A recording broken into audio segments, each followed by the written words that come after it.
అంటే 9 దగ్గర దగ్గర 10 కోట్లు ఒక వ్యక్తి దగ్గర నుంచి, ధర్మేంద్ర అనే వ్యక్తి దగ్గర నుంచి తీసుకోవడం జరిగింది పెళ్లి చేసుకుంటానని చెప్పేసి. సో ఆఖరికి పెళ్లి అనేటప్పటికి నేను సూసైడ్ చేసుకుంటా, నాకు పెళ్లి ఇష్టం లేదని చెప్పేసి అతని దగ్గర డబ్బులు, లగ్జరీ కార్స్ ఇవన్నీ కూడా తీసుకున్నట్లు వార్తలు అయితే వచ్చాయి. దీని గురించి మీరు ఏమంటారు? ఇప్పుడు తీసుకున్నందుకు ఆమెది కాదు మిస్టేక్. ఎవరైతే ఈ ధర్మేంద్ర ఇచ్చిండో అతనిది మిస్టేక్. ఆమె ఒక యాక్ట్రెస్, అంటే ఒక సెలబ్రిటీ. నమ్మాలా నమ్మొద్దా అని ఒకటికి 100 సార్లు ఆలోచించి ఇవ్వాలి.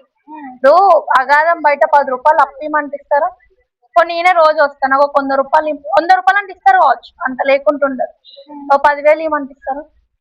ఇయ్యరు కదా. అలాంటిది ఆమె ఒక సెలబ్రిటీ హోదా, ఎన్నో పైసలు ముంచుతారు చాలా మంది, బయట కూడా చూస్తున్నాం. ఏ నమ్మకంతో 9 కోట్లు ఇచ్చింది ఆ అబ్బాయి ఈ అమ్మాయికి? ఇట్స్ వెరీ రాంగ్ కదా. సో ఇప్పుడు అమ్మాయిని బ్యాడ్ చేయడం వల్ల అక్కడ ఏం రాదు. And at the same time Ashwa Reddy తప్పు లేదని నాన్న, తనది కూడా తప్పు ఉంది. సో తను ఎలా తీసుకుంటుంది? తను మ్యారేజ్ చేసుకోవాలి, ఏం చేసుకోవాలి? ఒక పర్సన్ మన మీద ఇంత ఇన్వెస్ట్ చేస్తున్నా అంటే ఎంతో కొంత మన నుంచి ఎక్స్పెక్ట్ చేస్తారు ఎవరైనా.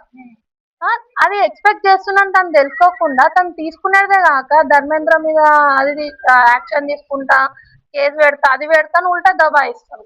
సో తను ఇచ్చాడే అనుకో, తీసుకున్నందుకు నీకు లేదా కామన్ సెన్స్? రేపు పొద్దుగల నువ్వు ఒక సెలబ్రిటీ హోదాలో ఉన్నావు, ప్రతిదీ ఫేస్ చేస్తున్నావు. డ్రగ్స్ అని, అదని, రేవ్ పార్టీ, అన్నిటినీ ఫేస్ చేసినావు. అంటే నువ్వు ట్రెండింగ్ లో ఉండాలా? నువ్వు ట్రెండింగ్ లో ఉండాలనుకుంటున్నావా? ఇంకా చాలా ఉన్నాయి, చాలా చెయ్యండి.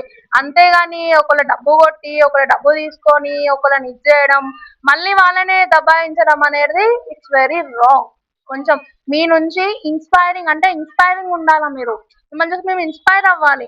అంతేగాని మిమ్మల్ని చూసి మీరు అన్ని కోట్లు అంటుంటే దిమ్మ తిరిగిపోతుంది అసలు.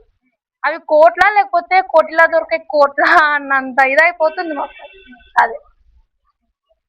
సో మరి మొన్న చూస్తే మంగ్లీ, అండ్ రీసెంట్ గా 2 days క్రితం చూస్తే అశ్వరెడ్డి, ఇట్లాగా మొన్నటి వరకు విష్ణుప్రియ. సో ఇట్లా సెలబ్రిటీస్ అంటే ఇన్ఫ్లుయెన్సర్స్ అందరూ కూడా ప్రజల్ని ఇట్లా చేయడం ఎంతవరకు కరెక్ట్ అంటారు?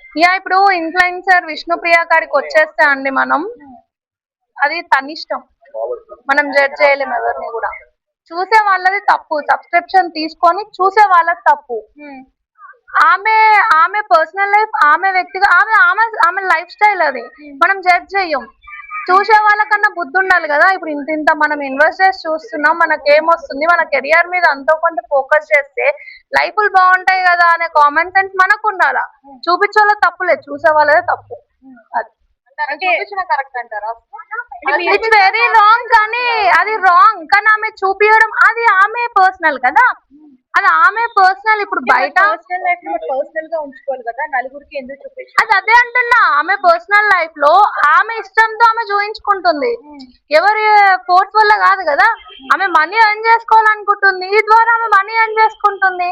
చూసే వాళ్ళకి మనకు ఉండాలి. ఇప్పుడు ఆమె కరెక్ట్ అని నేను చెప్పట్లే, ఆమె చాలా పెద్ద రాంగ్, ఆమె చేస్తుంది తప్పు, అలా చేయొద్దు. ఆమెను చూసి ఇంకోళ్ళు చెడిపోతారు.